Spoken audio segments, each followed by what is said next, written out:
hoje nós recebemos a doutora Cibele Maria Costa Diniz, geriatra. Está com a gente pela internet, graças à tecnologia a gente consegue se aproximar um pouquinho. Não é, doutora Cibele? Primeiramente, boa tarde, muito obrigada pela presença da senhora. Boa tarde, pessoal. Boa tarde a todos que nos assistem. É um prazer estar aqui com vocês. E sempre que a gente puder contribuir para orientar as pessoas, é sempre um prazer estar aqui. Bom, isso mesmo, né? O nosso intuito é trazer informação, falar abertamente sobre esse assunto. A gente sabe que quando o tema ainda é suicídio, doutora, muita gente tem medo, tem receio de falar, como se o fato de discutir o assunto fosse trazer alguma possibilidade dele acontecer. É necessário que a gente traga à luz esse tema para que a gente entenda e consiga, acima de tudo, prevenir uma situação como essa, não é mesmo? Com certeza. Existe sempre o tabu, assim, de, será que eu vou dar ideia para ele? Isso não existe, né? O suicídio é uma situação extrema de uma pessoa que está psicologicamente muito doente. Sim. É preciso entender que é uma doença. Ela está sofrendo.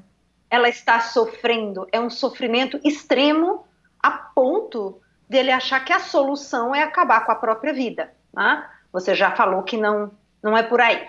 Mas, para quem está doente, o entendimento, como os médicos chamam, né, a compreensão pode ficar, inclusive, reduzida. Você não consegue ver saída mesmo. Uhum. Então, é preciso conversar, é preciso perguntar, né? Perguntar simplesmente, você já pensou em morrer? Você já pensou em fazer algo para morrer? Se for, me conta, vamos conversar sobre isso, porque apoiando essa pessoa, levando essa pessoa para atendimento médico, a gente estava falando da pandemia, você estava colocando a questão do isolamento social, o risco de suicídio, uma pessoa que fala, que verbaliza, eu quero morrer, eu quero pôr fim a esse sofrimento, eu não vejo mais saída, isso é uma emergência médica, é igual a um infarto, é igual a um AVC, é igual a um apendicite, precisa haver uma intervenção. A procurar o médico imediatamente. Importantíssimo. Doutora, até falando sobre essa questão da pandemia, eu acho que vale um adendo específico, porque a gente sabe que as questões que envolvem suicídio na terceira idade não são recentes, né? Não estão apenas relacionados a essa questão. Mas antes de falar até do panorama mais geral, a gente entende que esse momento é um momento muito particular que a humanidade tem vivido. Em especial, a terceira idade foi aí vista, num primeiro momento, como um grupo de risco, né? Muita informação foi compartilhada, inclusive, sobre medidas médicas que seriam ou não tomadas. Falo, inclusive, por experiência de causa. Na minha casa eu tenho 2 idosos e eu ouvi minha mãe falando que estava com medo de ir no hospital porque talvez não fosse atendida, porque teriam que atender um jovem. E a gente sabe que essa é uma preocupação que as pessoas têm. E, em especial, né, por estarem sozinhas, às vezes sem um familiar, pode acontecer desse idoso começar a pensar no suicídio. E o que a gente faz se a gente não está do lado? Como a gente lida com uma situação dessa, doutora? Vamos por partes, né? Então, assim, primeiro vamos esclarecer que quando se chega ao pronto-socorro, não é que o médico vai dizer, eu vou atender esse ou aquele. A idade por si só não limita nenhuma intervenção médica, tá? Não, quando os médicos precisam, muitas vezes, a questão do respirador, eu tenho um respirador e 3 pacientes, quem vai para o respirador? A idade não é o fator preponderante, existem várias outras informações médicas, como doenças pré-existentes, como essa pessoa é do ponto de vista no dia a dia dela, o nível de independência, o nível de suporte físico que essa pessoa tem, então como é que é a complexão física dessa pessoa. Existem idosos bem mais saudáveis que certos jovens. Sim, é uma decisão complexa, né, doutora? Exatamente, não é simplesmente pela idade, os idosos não precisam ter esse receio e eles precisam ir para o pronto-socorro caso haja necessidade. Então, ponto número 1. Perfeito. Ponto número 2. Como lidar com um idoso que está psicologicamente doente e isolado?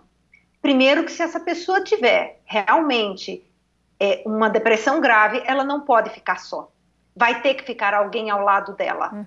Seja um familiar, seja um profissional. um cuidador, ou até o que a gente chama de acompanhante terapêutico, que é uma terminologia de uma pessoa que tem uma formação de como lidar com essa pessoa emocionalmente doente. Sim. Então, seja quem for, se essa pessoa tem risco de suicídio ou uma depressão grave, e mesmo outras condições, como, por exemplo, um idoso que tenha limitação motora por uma artrite reumatoide.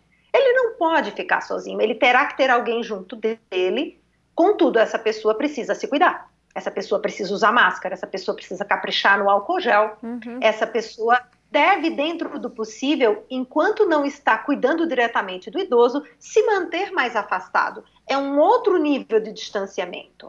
É, como eu te falei, uma pessoa que tenha ideação suicida, aquela coisa de falar, de pensar, de começar a maquinar de como vai fazer para obter o sucesso no suicídio, essa pessoa está numa emergência médica, ela tem que ir para o pronto-socorro. Certo. Ela não pode ficar em casa. E esses são sinais, inclusive, independente da pandemia, né, doutora? São sinais que a família precisa estar atenta, né? Um idoso que está falando sobre o assunto, está negligenciando cuidados básicos com a própria saúde, precisa estar no nosso alerta, no nosso radar, que pode haver um perigo iminente aí.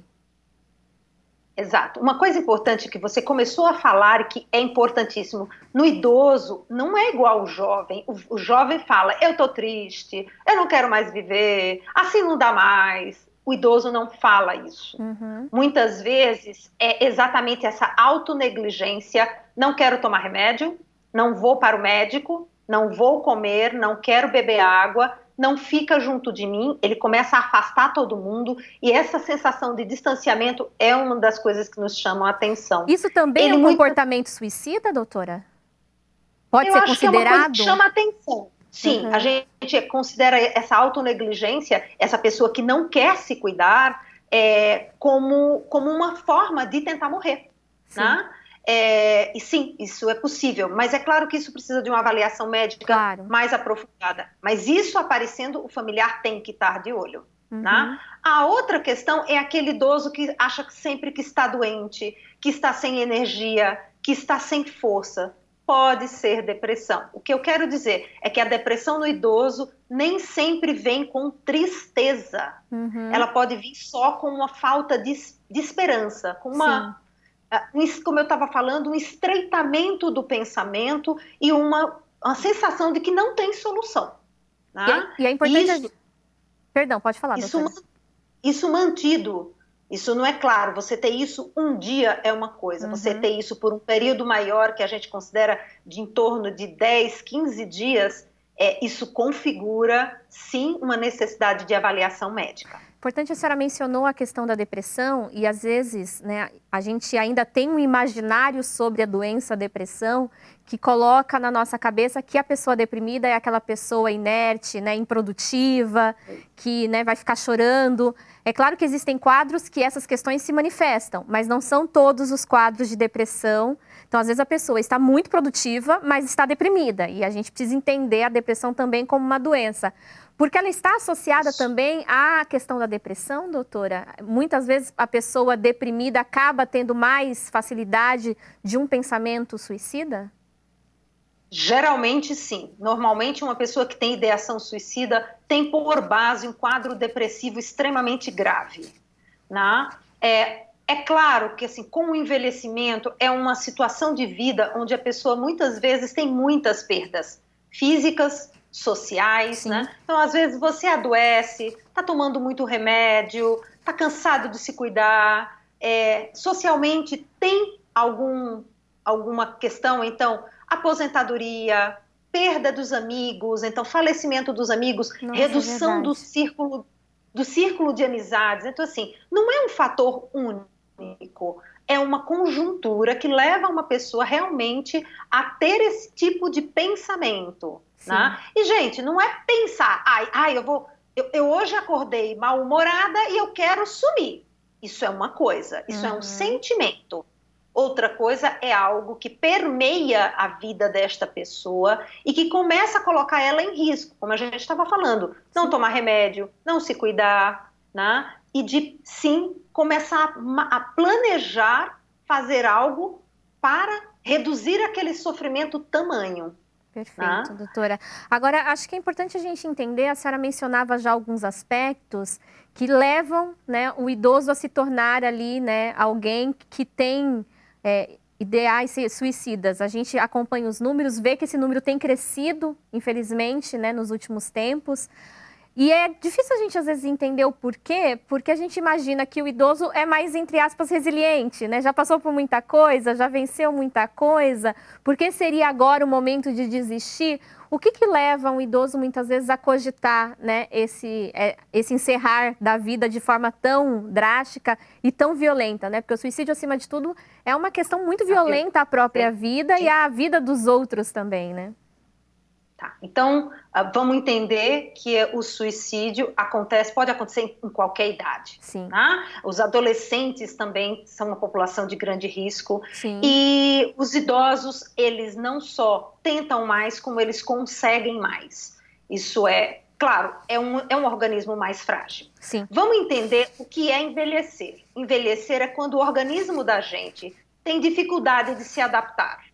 E aí tem dificuldade de se adaptar ao calor, e aí desidrata mais fácil, tem dificuldade de se adaptar a uma pneumonia, então o organismo já não tem as defesas orgânicas tão grandes e também tem dificuldade de se adaptar a estressores. E como eu estava falando, é um período da vida onde esta pessoa está exposta a muitos estressores, perdas reais do trabalho, do papel Sim. social, da sua função de provedor, de provedora da casa.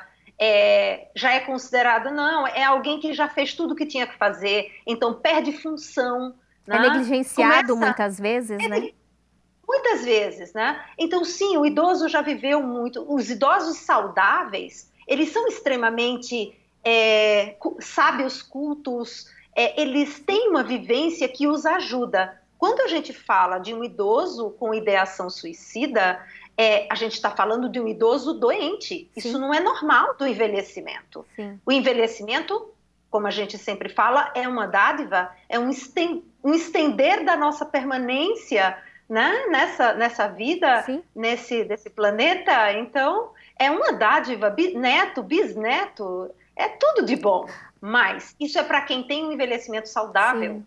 Um envelhecimento com uma patologia grave mental, sim, como é a tentativa de suicídio, o pensamento suicida, isso não é normal do envelhecimento. Claro. Agora, é uma fase da vida que propicia que isso possa acontecer. Então, a gente já falou de algumas coisas importantes. Uma outra coisa é que é uma fase da vida onde você tem muitos problemas de saúde. Pressão alta, diabetes, osteoporose, artrite, artrose, problema de coluna. Isso vai se ajuntando e quando, de novo, essas múltiplas questões colocam todos dentro de um mesmo pacote, faz essa pessoa ficar realmente emocionalmente doente. Perfeito, doutora. A senhora falou sobre a importância de se encarar, né, essa questão como uma patologia, né, como uma doença. Sim.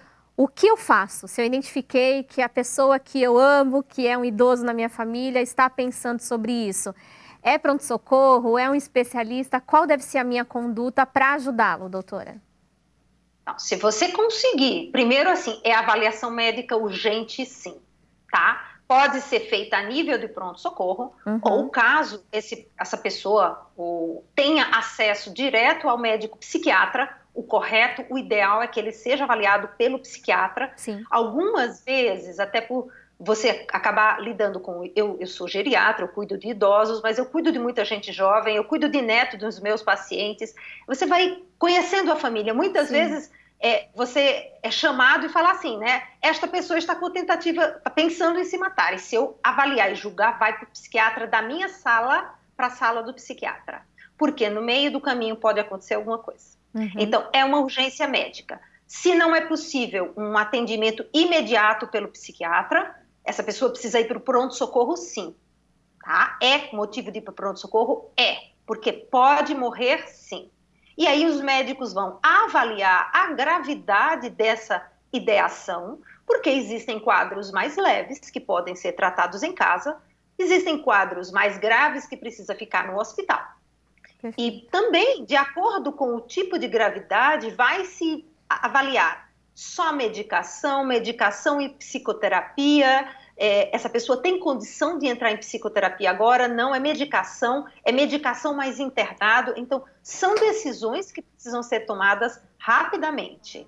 De novo, se não é possível acesso imediato ao psiquiatra, porque se for, ótimo, se não é pronto-socorro. Perfeito. Doutora, infelizmente o nosso tempo já se encerrou, mas eu queria agradecê-la. A senhora sabe já que essa é uma pauta constante aqui na nossa mídia. A gente sabe da importância de tratar desse assunto. Então, muito obrigada pela parceria de sempre. Seja sempre bem-vinda aqui ao Viver é Melhor. Muito obrigada, é sempre um prazer estar com vocês. E vamos conversando sobre tudo que for possível e que todos precisem de informação.